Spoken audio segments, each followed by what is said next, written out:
I'm Frederick. I'm the owner of Asher Family Wines, and this is Natasha. Natasha is our winemaker.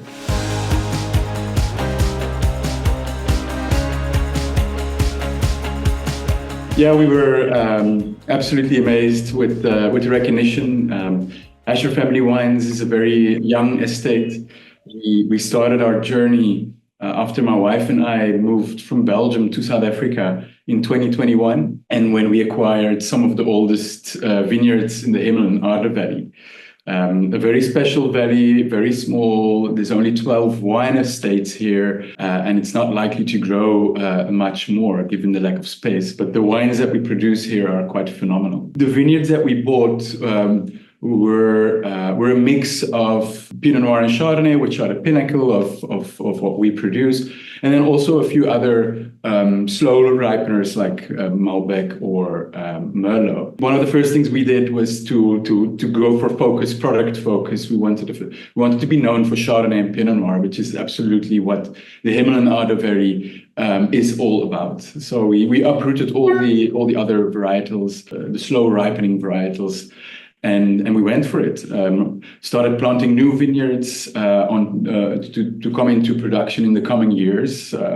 So far, the wines have not been produced from those vineyards, but we're also planning for the future, of course. And it's fantastic. We have 15 hectares of old vines, about the same newly planted vines, and a strong focus. About 80% of our production is in Chardonnay and Pinot Noir. And then we have three other wines. We've got a Sauvignon Blanc, a Cabernet Franc, and a Pinotage that come in exclusive lower volumes. Very exciting project to do together with my family and my kids. We live on the farm and are absolutely enjoying the new life that we've got here. And this brings us, of course, to where we are, the Hemel and Aarde. Which is such a brilliant small pocket in the world, but with a terroir that is absolutely amazing. Natasha, maybe you want to elaborate a little bit on what we have, the terroir that we have, which contributes to the wines that we make. Yes, of course. So we are very much a terroir-focused brand. And that's because we are in a cool climate ward in the Upper Hemel and Aarde Valley on the south coast of South Africa. So our site is about 5 kilometers from the Atlantic Ocean, about 200 meters in elevation. So that gives us very good close proximity to the ocean. We always have a very cool mist over the property, so that it allows us to have a very slow ripening season as well. And for us, when it comes to our wines, we want to follow a very much holistic approach. We believe in sustainability as well and conservation on the property as well. Like Frederick said, we don't have a lot of space to grow, but we want to be in tune with nature and respect that as well. And we want our wines to show that as well. So we very much focus on the fact that we are in this beautiful climate that we have, and we have vineyards grown on decomposed granite, which also lends to the style that we find in our wines, which often lends to very fruit-forward wines and very silky, soft tannins and elegant wines, especially in our reds. Yes, and when it comes to terroir, I mean, there's a whole aspect. If you would see the Hemel and Aarde Valley, for those who might not have had opportunity to visit, what you can't see is behind my computer, I have a window and I'm looking straight at our vineyards, and behind that I can actually see the sea. So that is how close we are. The Hemel and Aarde Valley is captured between mountains, left and right. And it spans like 2 kilometers from mountain to mountain, 16 kilometers deep. That's it. That's the Hemel and Aarde Valley. These mountains go up to 1,000 meters, really working as a rain shadow for us.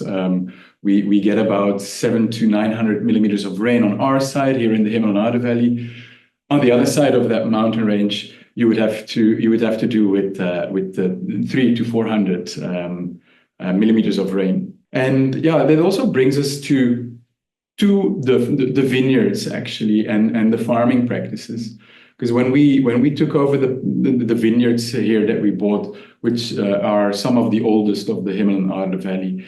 But they were always traditionally farmed, and we started to implement change in both the vineyards, of course, in the cellar, everywhere. We started to implement a lot of change.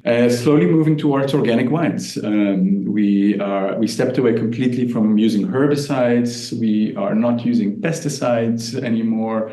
We are completely moved away from chemical fertilizers, creating a much more natural environment, an environment that is in balance. And you can actually see that in the vineyards. Year after year, the vineyards are looking stronger and healthier, and the fruit that they carry is growing in quality. So yeah, that is definitely something very important. There's a lot to do in the vineyards, of course. We believe that the most important change that you can do to the quality of your wine is in the vineyard. Obviously, it takes a good winemaker to capture that quality, and I believe we've got a very, very good team led by Natasha to produce our wines. And Natasha, maybe you want to explain us a little bit how you approach that wine style. So I'll focus a bit more on our Ernest Pinot Noir, which is the celebrated wine here today. Again, as I mentioned earlier, it's very much a holistic approach. We want to showcase the terroir, and it's very much a hands-off approach and kind of understanding what our vineyards are telling us. So we pick all our vineyard blocks individually, and it's all based on flavor, its phenolic ripeness. And for us, we very much have to take into account our weather conditions and also the growing conditions of each vineyard block. But that gives us an opportunity to have components from each vineyard. We bring that in. We do natural fermentation in open top fermenters, which are temperature controlled. So it's a slower fermentation process, which again emphasizes that beautiful fruit that we get from our valley, beautiful wild strawberries and sour cherries from our specific terroir, and also very silky, soft tannins, often lending into a bit of a velvety texture as well. And we celebrate that by only doing one pump over a day and allowing the wine to kind of speak for itself. Our oak regime as well, we try to respect the terroir and the fruit that we get in our wines, but it also lends and complements a bit of that earthy tones that we find in our Pinot Noir as the wine ages and progresses over time. So for us, very much, a hands-off approach, but having respect for the wine in our terroir and what our vineyards want to showcase, and very much also a vintage story that we want to tell with our wines. Yes, we're creating wines of elegance is crucial to us. Capturing all the finer elements of our terroir in the wine, not overpowering them. And I often like to say that our wines, all of our wines, are elegant and a female expression of what that wine can be. And having a female winemaker definitely adds to that.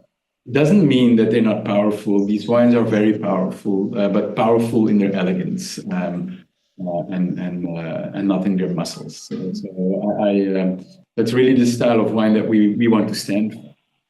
And I guess we also want to show that in the packaging of our products, whether it's the bottle itself, the label, the boxes, every design that we work with.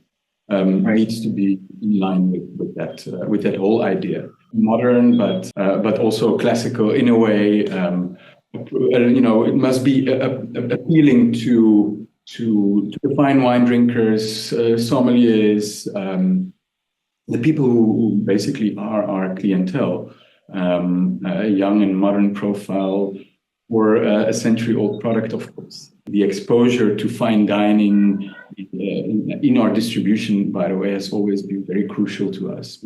From day one, we've had a strategy that we want to make sure that our wines are going through the hands of fine wine distributors, sommeliers, or restaurants with very well-trained staff that can actually assist in winemaking choices. Because we are a new brand, Asher didn't exist before 2021, and how do you get that brand out there? you need your ambassador. You need people who want to support you and talk about you. And so that's definitely been a very good strategy for us.